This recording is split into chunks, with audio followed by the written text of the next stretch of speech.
So let's talk about the sanctions, right? It has been over 18 months since the West slapped Russia with a ton of sanctions.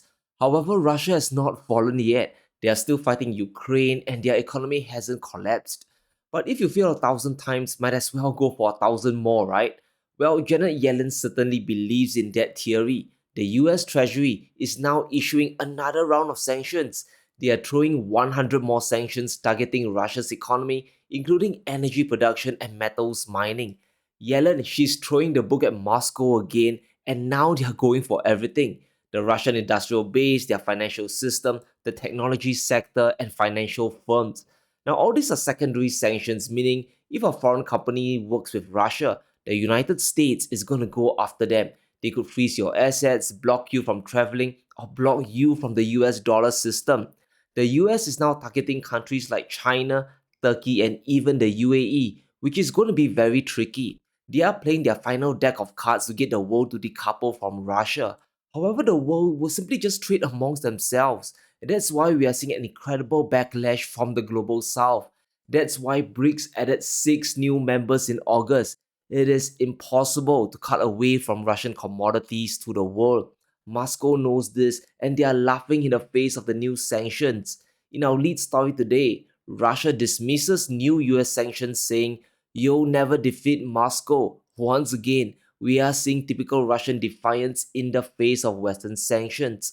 According to Russia's foreign ministry, this is a continuation of the policy of inflicting, as they call it, a strategic defeat on us. They will have to wait in vain forever before that happens. So you might think that Russia is arrogant or overconfident, but they are simply reflecting reality. The global economy is very dependent, still dependent on Russian commodities, especially oil and gas. Just look at what's going on in the Middle East today, right? We have 30% of global oil production now at risk. We could see production suddenly collapse or exports get disrupted if the crisis spirals out of control.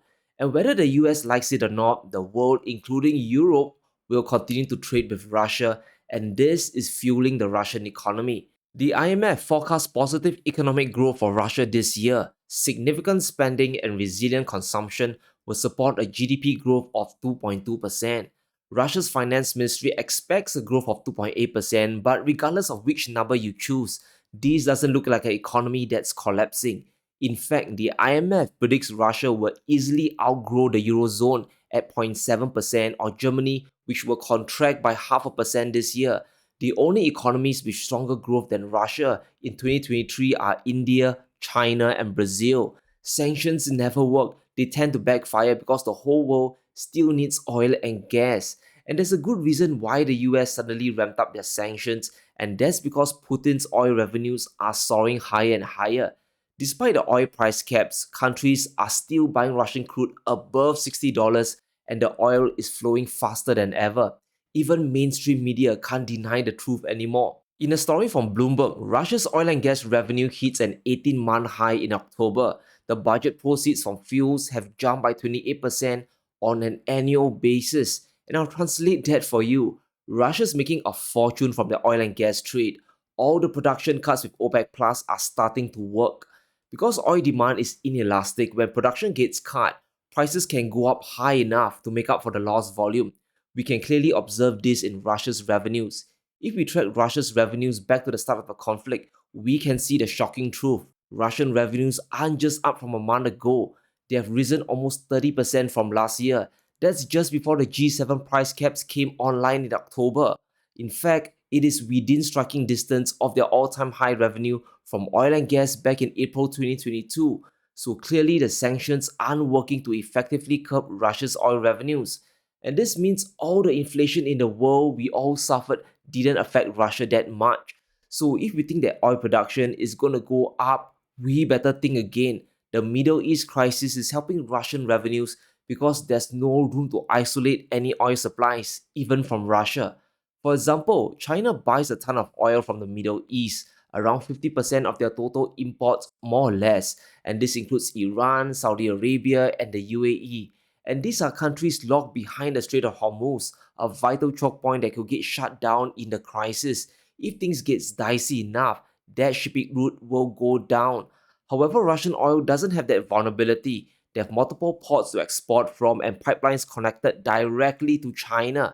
Because of the Middle East crisis, Russia isn't just enjoying higher prices per barrel, they are exporting more volume as well. Russia's crude exports have risen since the start of the Israel war. They are maintaining their export levels at 3.5 million barrels a day, but there's a fundamental difference today. The price of oil is higher today than a few months back. And understand what this means. The higher their oil revenue, the higher their surplus. Russia will have excess money to fight for longer as well as to rebuild their national reserves. Now, I'm not saying that American sanctions won't have effect.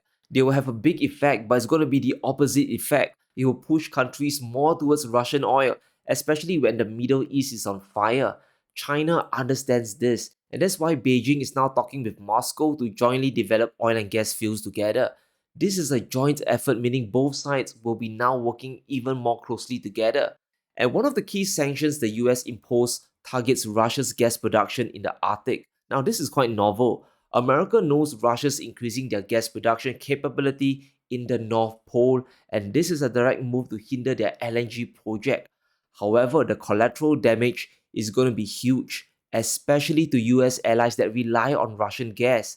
This is once again a short-sighted sanction that will tighten supply and send global gas prices soaring even higher, and the main casualties will be the G7 themselves. The timing can't be any worse. One great example is Japan. In the first half of the year, Russia was the third largest LNG supplier to Japan. Now, we are talking about almost 10% of their LNG imports of 33 million tons.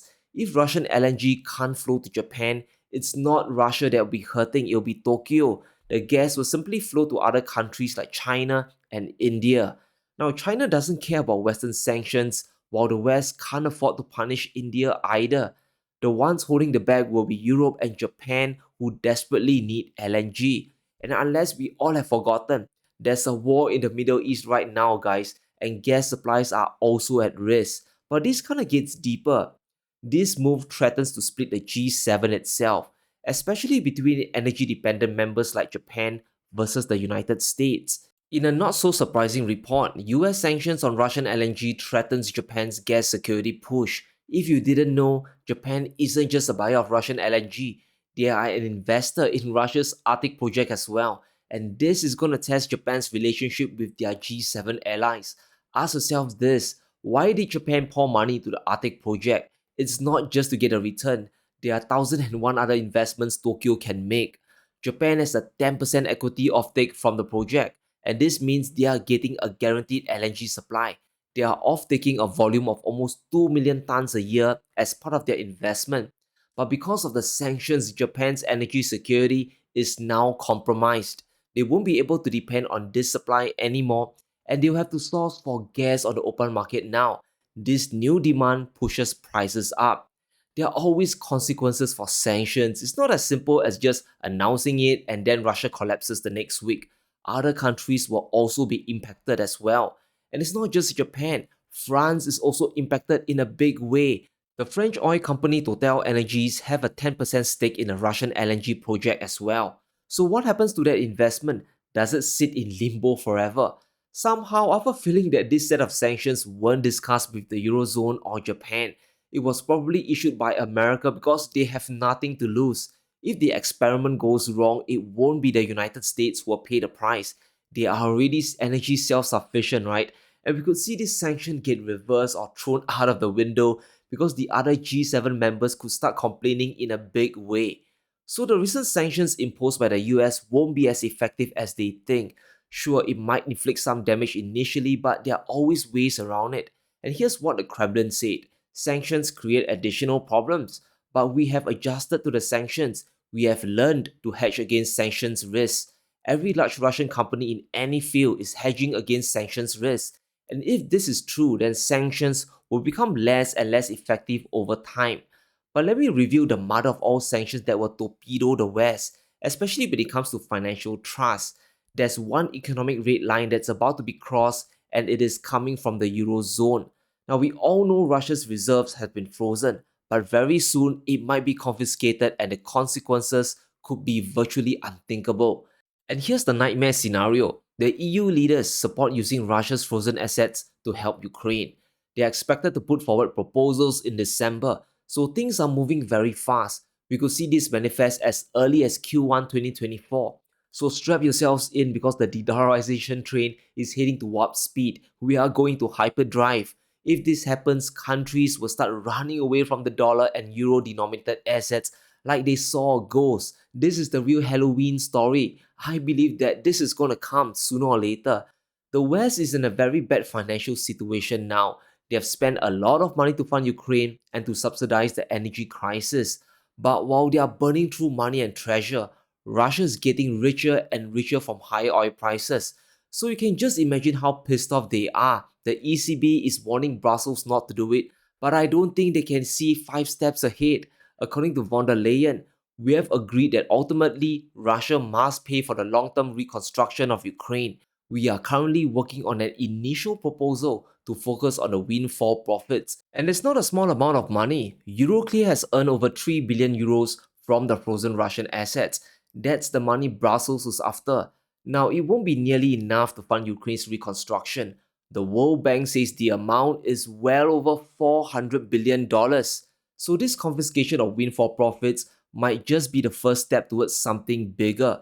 And by now, we know that it'll be a bad idea, right? It will just accelerate the dumping of euros and euro assets. But I don't think they see it that way. They have Janet Yellen cheering them from the sidelines, so they essentially have American support. I really think this is another experiment by America to let Europe jump into the deep end first. And here's the problem with sanctions. They lose relevance over time and Russia has learned to adapt. If they can't transact in US dollars, they'll use the Chinese yuan instead. If they can't sell oil to Europe, they will sell to Asia. And there's a simple reason why sanctions won't work. It's because the whole world isn't on board with them. They know there's a chance they might be next, and that's why the global south won't abandon Russia. And here are 2 charts that prove this. Russian oil and Russian gas will always find an outlet in the global markets. In 2021, the West accounted for over 60% of Russia's oil demand. The NATO and Euro countries were the biggest buyers, but fast forward today, they only account for 10% of total volumes. China and India now represents almost 50% of oil sales. Russia is exporting to Asia and the rest of the world without much difficulty. In fact, they are selling even more. The sanctions have simply readjusted who gets cheap Russian oil and who has to scramble to pay more in the open markets. It's simply a readjustment. Looking at the overall flows of oil leaving Russian ports, there isn't any significant change. The flows in 2023 are higher than in 2021 and more or less similar to last year's exports. An alien from outer space would see this chart and not even realize that sanctions were being imposed. It looks like business as usual. So the recent sanctions that the US slapped on Russia aren't going to be effective. Sure, it will be an annoyance, but whether you like it or not, it likely won't collapse the Russian economy. It will backfire and push the global south closer together. Doubling down on the failed strategy isn't smart. But let me know what you think in the comments below. Will the West continue to throw sanctions at Russia? Will they do the unthinkable and confiscate the Russian reserves? Let me know in the comments below. Stay safe, be sure to smash the like button and subscribe as we navigate through these crazy times.